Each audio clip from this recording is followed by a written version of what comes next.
Olá, professores! Somos alunos do terceiro semestre de Engenharia Civil e o nosso grupo é composto pela Beatriz Capella, pela Maria Fernanda, Matheus Nunes e a Vanessa. E hoje vamos apresentar a nossa EP sobre o bloco de garrafa PET. Então, eu vou estar falando um pouco de por que a gente escolheu fazer o bloco de garrafa PET. E a gente resolveu escolher justamente esse material, pois a reciclagem ela colabora muito com a preservação do meio ambiente. Sem falar que isso alcança três peças fundamentais no desenvolvimento, que seriam os benefícios sociais, os benefícios econômicos e os benefícios ambientais. E baseado nisso tudo, nós desenvolvemos a técnica da incorporação das garrafas PETs no interior dos blocos, visando assim a reciclagem e seus benefícios em relação ao bloco, já que ele traz muitas vantagens, que eu vou estar explicando mais lá para frente. E o bloco PET basicamente é composto por cimento, por um agregado miúdo, por um agregado graúdo, água e, claro, a garrafa PET, moldada através de vibração e prensagem. E mesmo explicando tudo isso, por que usar a garrafa PET? Pois, se você for ver, a garrafa PET não parece ser tipo aquele material forte, né? Parece ser um material mais fraco, mais simples. Mas justamente por isso. Por que usar a garrafa PET? A gente está usando a garrafa PET para diminuir a emissão desse composto no meio ambiente, já que assim o PET ele é um dos maiores responsáveis pela poluição. Mais ou menos em torno de 4,7 bilhões de garrafas PETs são lançados na natureza durante um ano.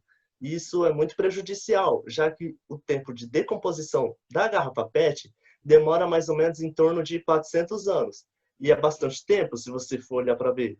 Pois, quando o PET é lançado na natureza, lançado em rios, em terras, acaba prejudicando um pouco. Pode deixar o solo um pouco mais infértil, pode deixar rios poluídos, impróprios para o consumo humano. E isso é muito prejudicial.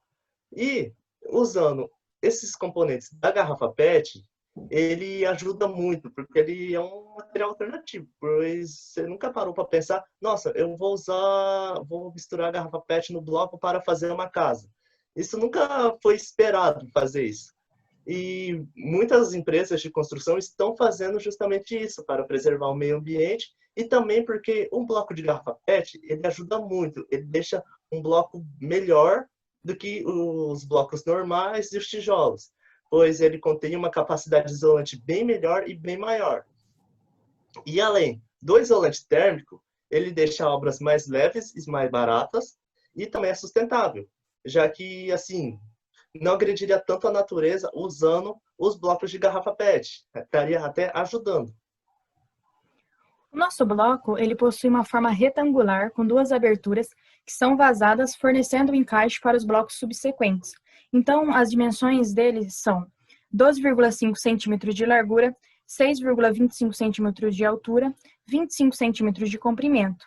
O volume dele, deste bloco, é 1953,12 centímetros cúbicos.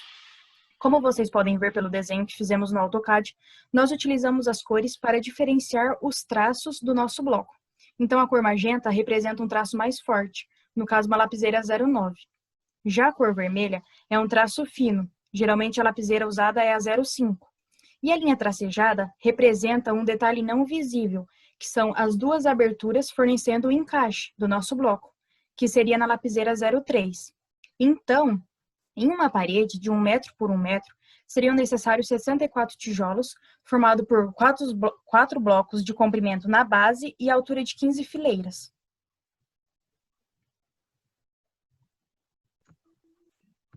Então, como aconteceria a produção desse bloco de garrafa PET? Primeiramente, fazer a coleta das garrafas PET no meio ambiente, onde ela passará por uma análise de aprovação e depois será feita a lavagem das mesmas e com isso vai seguir para um moinho e transformá-lo em flocos.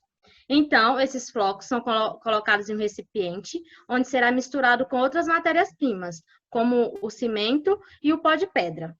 Após esse processo, é adicionada a água até alcançar o ponto ideal.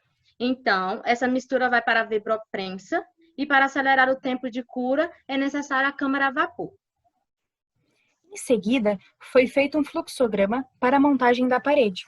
Então, teríamos o início, bloco, delimitar a área que será feita a parede, 100 cm por 100 cm, posicionar o primeiro bloco rente ao chão, conte recebe 1, e inicia as condições. Se conte for menor ou igual a 3, adicionar outros blocos alinhados ao lado do já existente, formando a primeira fileira. Conte recebe 1. Vem a condição agora da altura. Se conte for menor ou igual a 15, encaixar um bloco acima do outro. E encaixar os blocos na parte superior dos blocos da fileira abaixo, que seria o encaixe. Conte recebe conte mais 1. Quando esta condição não for mais verdadeira, é feito conte recebe conte mais 1 da condição inicial, que é conte menor ou igual a 3. Então, ao sair deste laço de repetição, você deve posicionar um bloco rente ao chão a 90 graus em relação ao primeiro bloco, fazendo a outra parte da parede. Então, conte recebe 1 e, novamente, inicia-se as condições já citadas anteriormente. Conte menor ou igual a 3 e conte menor ou igual a 15. Ao sair deste laço de repetição, a parede será finalizada e encerra-se o fluxograma. Bom, para a confecção do protótipo, o material escolhido foi o isopor, por ser um material fácil de ser encontrado. E para confeccionar o protótipo, nós dividimos por 2 as medidas reais do bloco, na escala de 1 para 100.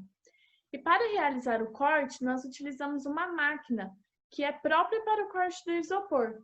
E após isso, uma cola própria para a colagem do isopor, na qual unimos as partes e, por fim, deixamos secar por 24 horas.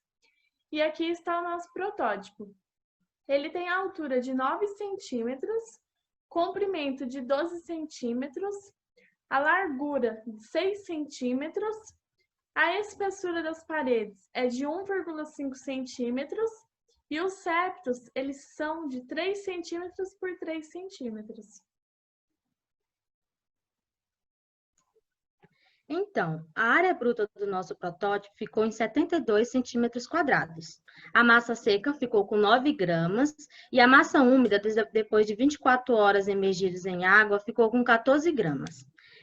Para encontrar tanto a massa seca quanto a massa úmida, a gente fez a média com 5 pesagens em intervalo de tempo de 2 minutos entre eles. E em seguida, calculamos a área líquida, que seu resultado foi de 4,27 vezes 10 elevado a menos 4 centímetros quadrados, e também calculamos o índice de absorção, que ficou em 55,56%. Todo o cálculo feito no nosso protótipo foi através da regra da ABNT NBR 15270-3. Bom, por conta da pandemia de Covid vivida atualmente, não conseguimos realizar alguns testes em laboratório. Porém, foi realizado alguns cálculos de acordo com as referências citadas. A execução desse trabalho semestral foi um grande aprendizado para o nosso desenvolvimento. E como estudantes de engenharia civil, mesmo com tantos imprevistos, estamos orgulhosos com o resultado final. No entanto, com o desfecho desse projeto, devemos agradecer principalmente aos nossos docentes pela orientação durante todo o processo. Esperamos que vocês tenham gostado e obrigada pela atenção.